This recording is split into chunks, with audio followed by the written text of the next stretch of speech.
غالبی آزمون جمهوری علم فروغ معرفت در شهر دوشنبه ҳайати ҳакимон ба бароту азамат ҷои якумро сазовор донистанд.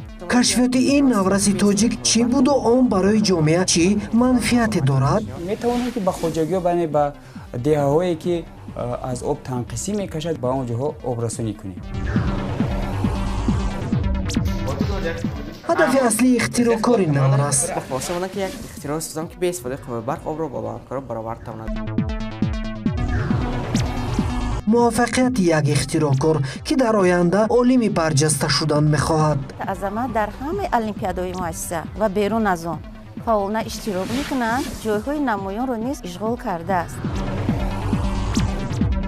شرح بیشتر در برنامه نوبتی نوآور در تلویزیون دوشنبه.